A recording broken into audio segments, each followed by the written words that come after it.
If you can simplify this for our viewers, what exactly has the judge said? And has the case now been revived, or is this merely a procedural hurdle in your opinion? Well, the word hurdle is not right. It's a procedural step. So it's pretty common. It's a fundamental principle that when a case is in court, it is the court which is, as they say, in possession of the case.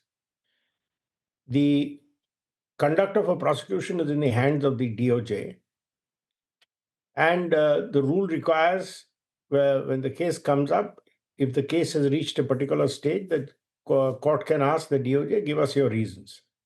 So the DOJ will give reasons. Reasons can be anything from whether the case has been settled or whether if it's a combination of a SEC violation which is being dealt with by the SEC along with the criminal case that is settled, or it says we have decided not to prosecute this person. It's a foreign company, etc. I mean, they can have all sorts of reasons, and those reasons is all that the judge wants. Is that the judge will be told, and it's in the rules that the judge can ask.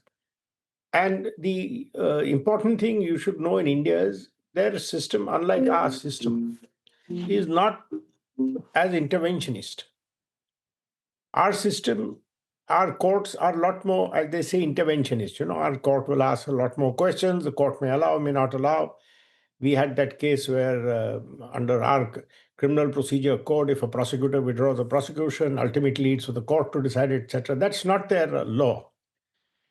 It's just that they have to place the reasons. They'll place the reasons, and I mean, barring exceptional cases where there is some misconduct on the part of the DOJ or something, these are not matters in which the courts will sit in judgment on the wisdom of the DOJ in running the case or deciding not to run the case.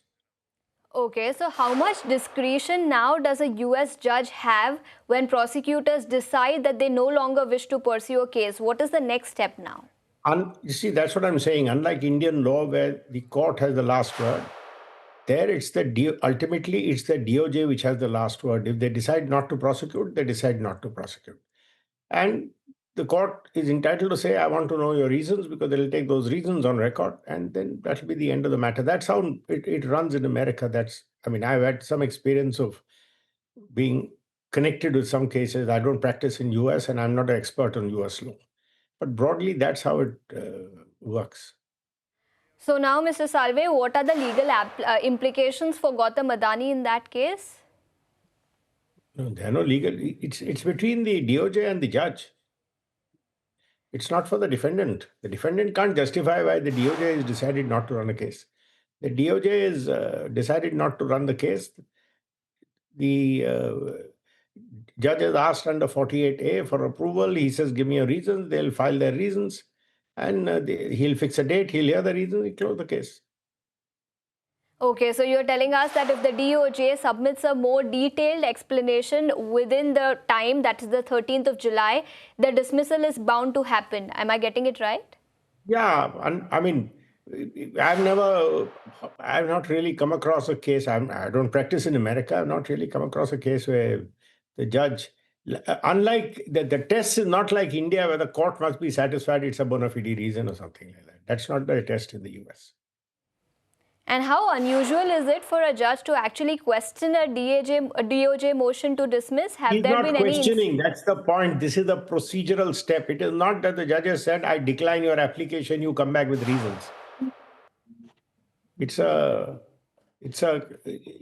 something much simpler.